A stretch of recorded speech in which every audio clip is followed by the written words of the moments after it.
నమస్తే. ఇన్నాళ్ళు నన్ను సపోర్ట్ చేస్తూ, ఎంకరేజ్ చేస్తూ మీ ప్రేమని నాకు అందిస్తున్న ప్రతి ఒక్కరికి కృతజ్ఞతలు.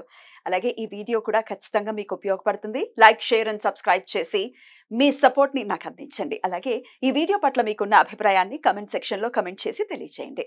ఇప్పుడు వీడియోని చూద్దాం. జ్యోతిష్య శాస్త్రం ఒక అద్భుతం. వేదాంగమైన జ్యోతిష్య శాస్త్రం అనేటువంటిది మానవ జీవన గమనానికి ఒక వరం. జ్యోతిష్య శాస్త్రం నీ జీవితంలో వెలుగునింపే ఒక భాష. ఆ భాష నీకు అర్థమైతే ప్రకృతి నీతో మాట్లాడుతుంది. అస్ట్రాలజీ నేర్చుకోవాలి అనుకునే వారికి అద్భుత అవకాశం. మురళీధర శర్మ గారి అస్ట్రాలజీ క్లాసెస్ అతి త్వరలో మొదలు కాబోతున్నాయి. 100% జాబ్ గ్యారంటీ. వివరాల కొరకు సంప్రదించండి.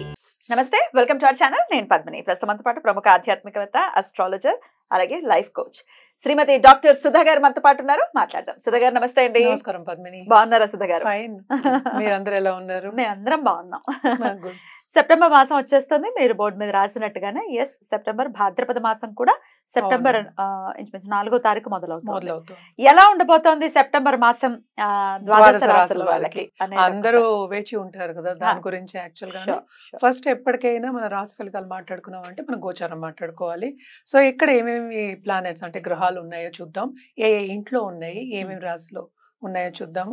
సో ఫస్ట్ మనం ఎప్పుడు మాట్లాడుకునేది ఏంటి, మనం గురువు గురించి మాట్లాడుకుంటాం. గురువు ఏమో మనకేమో వృషభంలో ఉన్నారు.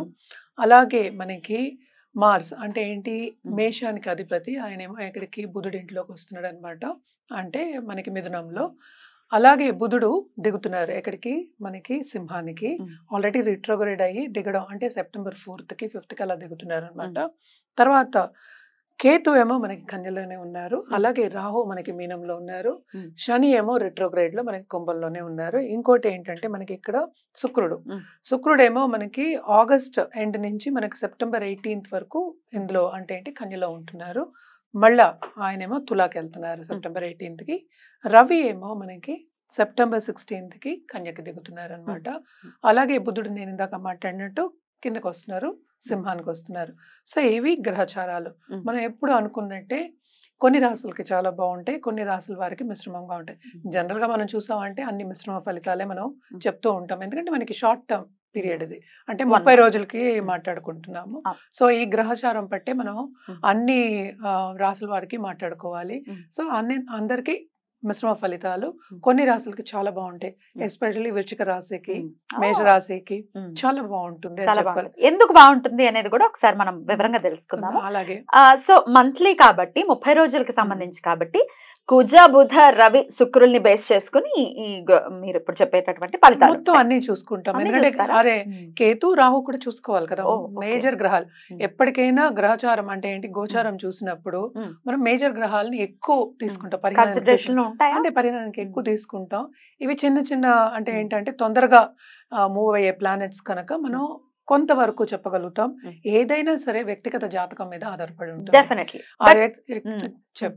ఏది జరిగినా 1 minute లో జరుగుతుంది, ఒక్క రోజు చాలు కదా. అదే కరెక్టే. బట్ ఏంటంటే అది లైఫ్ లాంగ్ వాళ్ళకి అది రిజల్ట్స్ అనేవి కనిపిస్తూ ఉంటాయి.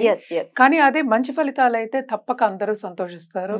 అవే ఏంటంటే కొంచెం ఏదైనా నలతో వచ్చింది, లేకపోతే మెడికల్ ఇష్యూస్ వచ్చాయి, లేకపోతే మనీ వెళ్ళిపోవడం, అలాగే సంపద పోవడం కానీ, లేకపోతే ప్రమోషన్ రాకపోవడం కానీ, లేకపోతే ఉద్యోగం పోవడం కానీ, ఉద్యోగం మార్పిడి కానీ, ఇలాంటివి జరిగినప్పుడు అందరికీ కన్సర్న్ అనేది ఎక్కువ అవుతుంది, యాంగ్జైటీ ఎక్కువ అవుతుంది. వీటన్నిటికీ మనం చెప్పేది మోస్ట్ ఇంపార్టెంట్ ఏంటంటే మనం పరిహారాలు చేయాలి, రెమెడియల్ మెషర్స్ చేయాలి. అదే తప్పక లాంగ్ టర్మ్ చేయాలి కదా. రెమెడియల్ మెషర్స్ ఇవాళ చేసి రేపు అయిపోవాలి, నువ్వు అన్నట్టు క్షణాలు అయిపోయే విషయాలు కాదు కదా. సో లాంగ్ టర్మ్ చేయాలి కనుక తప్పక అన్ని రాసుల వారికి ఏమి ఘోషిస్తోంది, ద్వాదశ రాసుల వాళ్ళకి ఈ నెల అంటే సెప్టెంబర్ నెల ఏం ఘోషిస్తోంది, అలాగే పరిహారాలు కూడా మాట్లాడుకుందాం. మరి రైట్, చూద్దాం. మరి ద్వాదశ రాశుల వాళ్ళకి కూడా ఈ భాద్రపద మాసం ఎలా ఉండబోతోంది ఇప్పుడు తెలుసుకుందాం. మరి మొదలు పెడదామండి. తప్పక. మేషరాశి వారికి ఎలా ఉండబోతుందండి భాద్రపద మాసం? భాద్రపద మాసం మనకి సెప్టెంబర్ మాసం అనుకుందాం. సెప్టెంబర్ మాసం తెలుగు అంటే కొంచెం ఇష్టం కదా. అదే సో జనరల్ గా చూసామంటే మేషరాశి వాళ్ళకి బాగుంది. ఏ విషయంలో బాగుంది అనేది మోస్ట్ ఇంపార్టెంట్. అంటే ఏంటంటే గురుడు 2వ ఇంట్లో ఉన్నారు, మనకి తెలిసిన ఒక విషయమే. అలాగే శని 11వ ఇంట్లో ఉండి మనకి వక్రిచున్నారు అనమాట. సో లాభం ఎవరికైనా వస్తుంది, ఎస్పెషల్లీ బిజినెస్ పీపుల్ కి మనం చెప్పుకోవాలి అంటే లాభంతో చేకూరిన ఒక పని ఉంటుంది వాళ్ళకి. అంటే నెల నెల చూసుకోవాల్సిందే వాళ్ళు. సో తప్పక వాళ్ళకి కొన్ని అడ్డంగాలు అనేవి తప్పదు, బికాస్ రిట్రోగ్రేడ్ లో ఉన్నారు. అలాగే మనం చూసామంటే ఇక్కడ 10th లార్డ్ కూడా అయ్యారు మనకి శని. అయ్యారు కనుక తప్పక కెరియర్ లో వీళ్ళకి బాధ్యతలు అనేవి చాలా ఎక్కువ అవుతాయి. అంటే బాధ్యతలు ఎక్కువ అవుతే ఏమవుతుంది, శ్రమ అనేది అధికపడాలి. అంటే ఏంటంటే మిగతా వాళ్ళ పై వాళ్ళ మన్నన పొందాలి అంటే తప్పక ఎక్కువ కష్టపడవలసి వస్తుంది. కష్టపడితేనే ఇక్కడ ఫలితం అనేది మనకి వస్తుంది. మనకి 2వ ఇంట్లో గురువు ఉన్నారు. అదొకటి కాకుండా ఏంటంటే మనకి 12th లార్డ్ అంటే ఏంటి 12వ ఇంటి అధిపతి మనకి 2వ ఇంట్లో ఉన్నారు కనుక తప్పక వాళ్ళకి ఫైనాన్షియల్ ఇష్యూస్ వచ్చే ఛాన్సెస్ ఎక్కువ కనిపిస్తున్నాయి. అంటే ఎత్తు తగ్గులు ఎక్కువ ఉంటాయి. అంటే ఖర్చుతో కూడిన పనులు ఉంటాయి. ఖర్చుతో కూడిన పనులు అంటే ఏంటి, ఒకటి ట్రావెలింగ్ ఉంటుంది, ఇంకోటి ఏంటంటే మెడికల్ ఇష్యూస్ కొంచెం చూసుకోవాలి. ఎందుకంటే మనం చూసాం 6th లో కూడా మనకి ఎవరున్నారు, కేతు ఉన్నారు. అలాగే శుక్రుడేమో వెళ్ళిపోతున్నారు అనమాట 7th house కి. So second half of this month బాగుంటుంది అనుకోవాలి. ఎందులో బాగుంటుంది, దాంపత్య జీవితంలో కొంచెం అనుకూల పరిస్థితి అనేది ఉంటుంది. అలాగే కొత్తగా పెళ్లి కావాలి అనుకునే వాళ్ళందరికీ ఈ నెలలో కొంచెం మంచి సూచనలు కనిపిస్తున్నాయి. అంటే ఏంటి, వాళ్ళకి తగిన వాళ్ళు వచ్చే ఛాన్సెస్ కనిపిస్తున్నాయి. అలాగే పెళ్లి అయ్యే ఛాన్సెస్ కూడా కనిపిస్తున్నాయి. అంటే ఏంటి, మనకి వ్యక్తిగత జాతకం మీద ఆధారపడి ఉంటుందని మనం అందరికీ జనరల్ గా చెప్పే ఒక విషయము. కానీ మనం ఇవి కూడా జనరల్ గా మాట్లాడుకుంటున్నాం కనుక తప్పక దాంపత్య జీవితం అలాగే లవ్ రిలేషన్షిప్ లో మాత్రం అనుకూల పరిస్థితి అనేది ఉంటుంది. అలాగే మనం చూసాము అంటే వీళ్ళు తప్పక ధార్మిక కార్యక్రమాల్లో పాల్గొనే ఛాన్సెస్ ఎక్కువ కనిపిస్తున్నాయి. అంటే ఏంటి, రిలీజియస్ కార్యక్రమాలు అంటే ఫెస్టివల్స్ అనుకుందాం.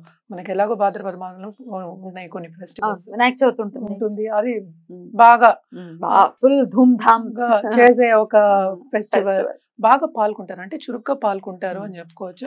అలాగే ఇంట్రెస్ట్ కూడా ఉంటుంది వాళ్ళకి. అంటే స్పిరిచువల్ గ్రోత్ అని కాకుండా రిలీజియస్ డిస్కోర్సెస్ కానీ లేకపోతే రిలీజియస్ కార్యక్రమాలు కానీ పాల్గొనే ఛాన్సెస్ ఎక్కువ కనిపిస్తున్నాయి అన్నమాట.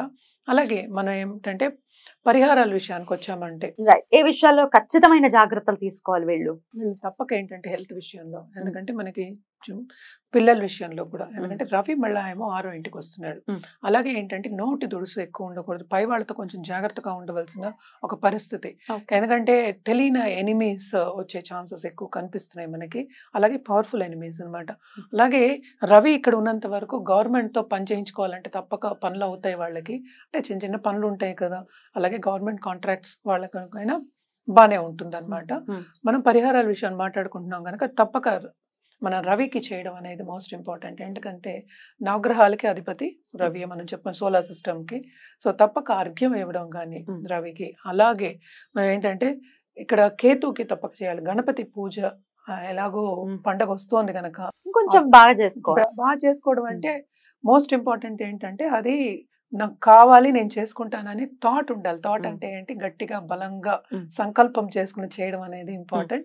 ఎవ్రీడే చేసుకోవడం, నిత్యం చేసుకోవడం చాలా ఇంపార్టెంట్. సో గణపతికి నిత్యం చేయడం అనేది ఎక్స్ట్రీమ్లీ ఇంపార్టెంట్ అన్నమాట. మనం జనరల్ గా మాట్లాడుకోవాలి అంటే శని కాళ్ళు పట్టుకోవడం నేను ఎప్పుడు చెప్తూనే ఉంటాను, తప్పక పట్టుకోవాలి.